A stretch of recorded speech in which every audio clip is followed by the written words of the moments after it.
A lot of people are always asking me like how to invest their money and what to do, and I'm like so happy to talk about that more. Like leave any questions you have in the comments. I'm happy to answer them. But first, I want you to make sure that you know how much you're spending each month and how much you're making. There's a lot of people out there that have no idea what their salary is. You need to know how much you're bringing in after tax every single month. You also should know what your regular expenses are.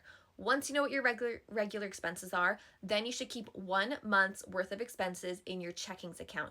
Don't keep thousands and thousands of dollars in there, just 1 month's worth. I mean, you can have a little buffer if you need to, but it should be small. Reason being is that typically checking accounts don't have an interest rate, which you're not making any money on. You need to have an emergency fund. So I want you to calculate 1 month's worth of expenses, multiply that by 3 or 6. You should have 3 to 6 months worth of expenses in an emergency fund. This should be in a high yield savings account, which means you're going to earn some money on interest. Now, interest rates fluctuate. Right now they're low. Last year they were quite high. So just know that that is normal. That will continue changing over time. Still, put your money in a high interest savings rate because that's free money. Once you have those two things done, then you can move on paying high interest debt.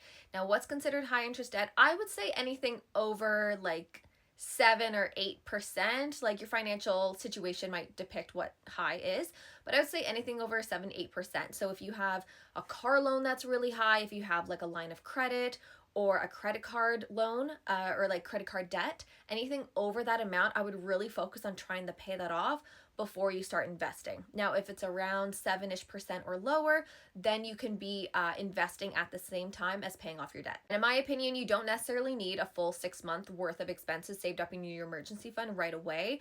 You can slowly build that. So let's say you start with 1 month, then you do 2 months, 3 months, and then once you're at 3 months and you feel more secure, then start really tackling your debt, but still put a little bit towards your emergency fund. So let's say you have $500 to go towards savings and debt payment every month. Once you have gotten to the 3 month point, use $100 to go towards that savings account and then put the other 400 towards your debt. You know, like however you want to like split it up, but focus more of your energy on that high interest debt, especially the credit card debt. You just can't outsave your way from the credit card debt. So if you have that, I encourage you to tackle that before you start investing.